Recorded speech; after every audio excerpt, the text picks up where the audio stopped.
Hello students, कैसे हैं आप लोग। आप लोगों को हमारे चैनल पे स्वागत है। आज हम लोग बीसी ईसीई लेटरल एंट्री में डिफरेंशियल इक्वेशन का लेक्चर नंबर 16 पढ़ रहे हैं और इस लेक्चर में भी हम लोग क्वेश्चन करेंगे। अच्छा, क्या क्वेश्चन है सो सुनना। बोला है इट इज गिवन दैट, ये दिया हुआ है। क्या दिया हुआ है कि y double dash 2y dash plus y is equal to 0। अच्छा, y डैश का मतलब होता है differentiation of y with respect to x। y double dash का मतलब होता है double differentiation of y with respect to x।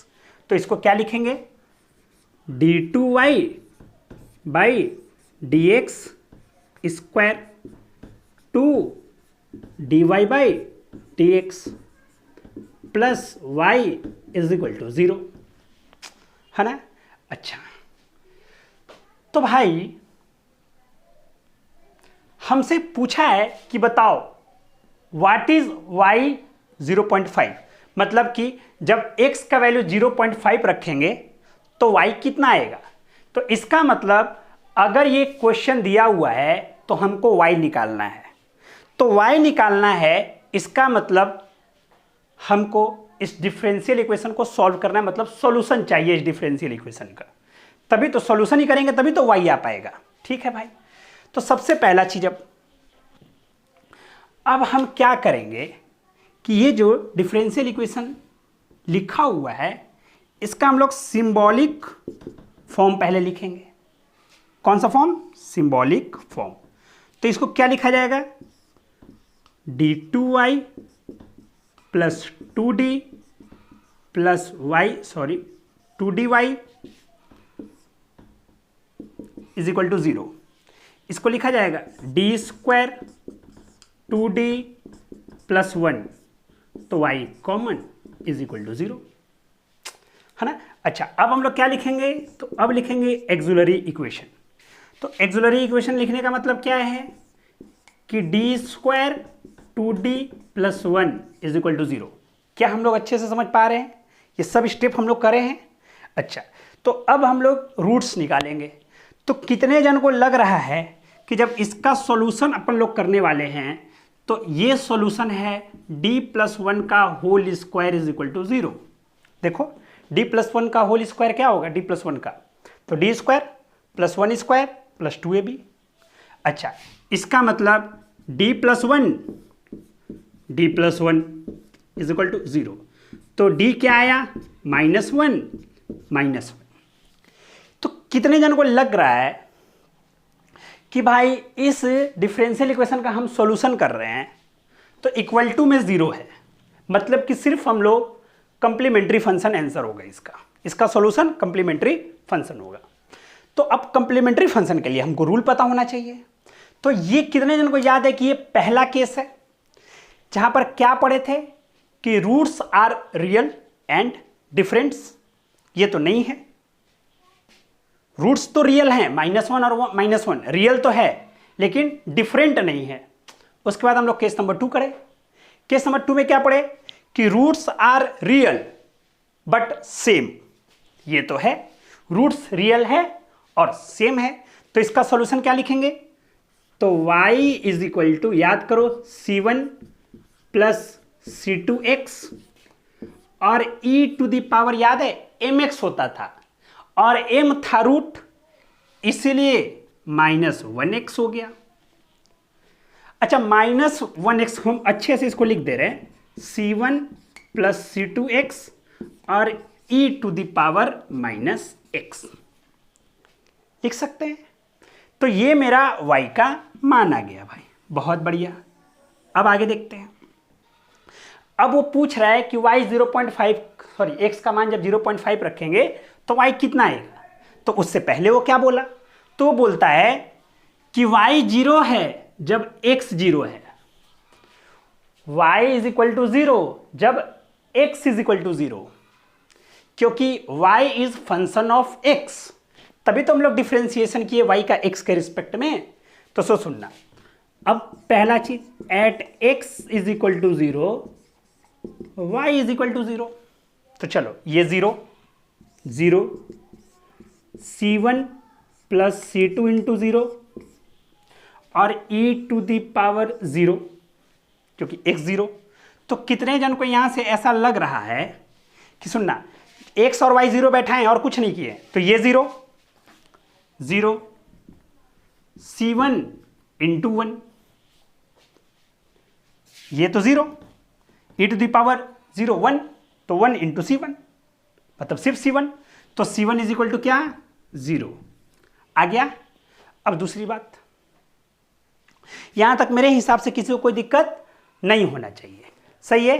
अच्छा दूसरी बात, अब क्या बात, दूसरा बात बोला है कि at x is equal to 1 y is equal to 0। देखो जब x 1 है तब भी y क्या है 0 ही है, तो चलो y 0 c1 plus c2 into 1 और e टू द पावर -1। बोलो क्लियर है, इसमें कोई दिक्कत मेरे हिसाब से नहीं होना चाहिए। e टू द पावर -1 इधर आया तो 0 ही हो गया, तो बच गया c1 plus c2 is equal to 0।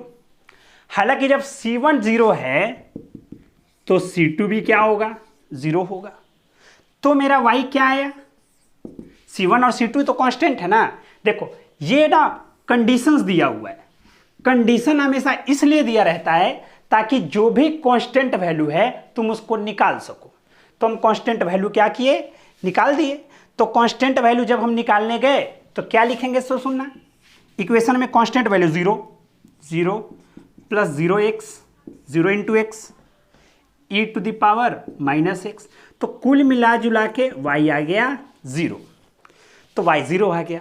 तो अब सवाल है कि हमको फाइंड करना है जब x का मान 0.5 होगा तो y का मान क्या होगा, लेकिन हम देख रहे हैं कि y इज इक्वल टू 0, मतलब कि y एक कांस्टेंट है और वो कांस्टेंट कितना है 0। तब उस पर 0.5 डालो, 8 डालो, 9 डालो, हमेशा तो आंसर उसका 0 ही ना होगा जी, क्योंकि y x का फंक्शन है।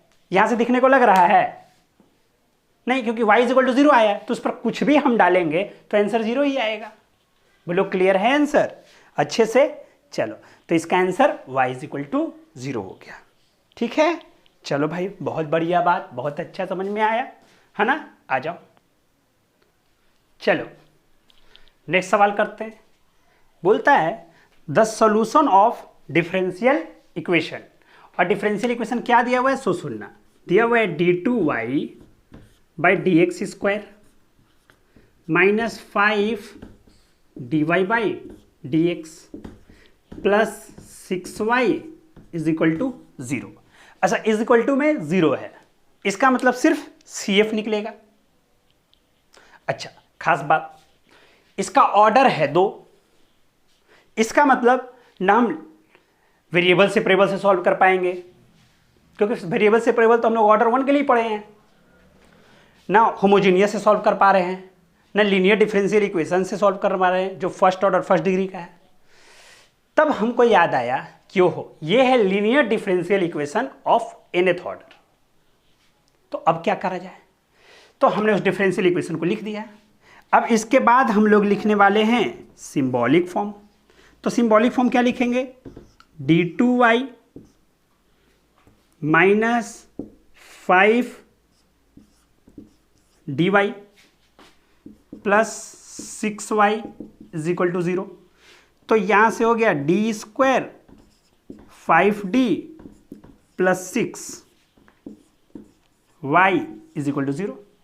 एक स्टेप हम अपने मन से लिख देते हैं ताकि तुमको आसानी से समझ में आ जाए। अच्छा अब हमको लिखना है एक्सुलरी इक्वेशन। तो एक्सुलरी इक्वेशन में जो y का कोफिशिएंट है उसको 0 कर दो, मतलब कि एक्सुलरी इक्वेशन मतलब D square 5d plus 6 is equal to 0। इसको हम सॉल्व कर सकते हैं, तो जब हम इसको सॉल्व करेंगे तो इसका 2 रूट आएगा, d-2 और d-3 इज इक्वल टू 0। तो हम सॉल्व कर सकते हैं और यहाँ से देख पा रहे हैं कि d इज इक्वल टू 2 और 3। देखो ना, डी स्क्वायर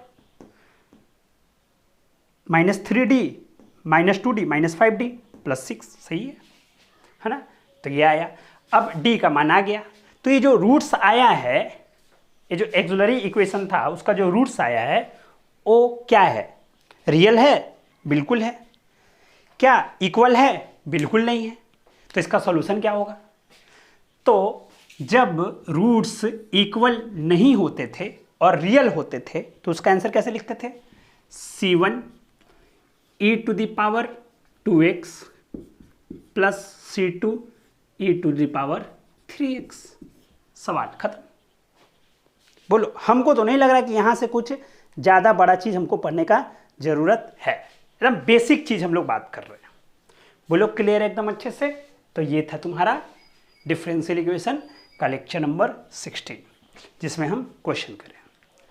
अब अगले क्लास से हम लोग क्या करेंगे कि अब हम लोग डिफरेंशियल इक्वेशन का उसका सॉल्यूशन करेंगे जिसमें CF भी हो और PI भी हो, है ना। अच्छे से उसको सॉल्व करेंगे। और एक बात हमेशा याद रखना, एग्जाम में जो रूट्स आता है वो इमेजनरी वाला ज़्यादा सवाल आता है। जब भी रूट्स इमेजनरी आए तो उसके लिए हम केस कराए थे, उससे रिलेटेड सवाल ज़्यादा आते हैं, क्योंकि वो थोड़ा सा दूसरे टाइप का होता भी है, थोड़ा सा अच्छा भी लगता है बनाने में, है ना। तो हमेशा याद रखना कि ये तो पढ़ना है ही इस टाइप का, लेकिन तुम्हारे लिए मेन जो इंपॉर्टेंट है वो कौन सा है? तो तुम्हारे लिए इंपॉर्टेंट वो है जिसका रूट्स इमेजनरी आता था, 1 पेयर ऑफ रूट्स, सिर्फ 1 ही पेयर ऑफ रूट्स इमेजनरी आता था, उसको अच्छे से पढ़ना। ठीक है, थैंक यू वेरी मच।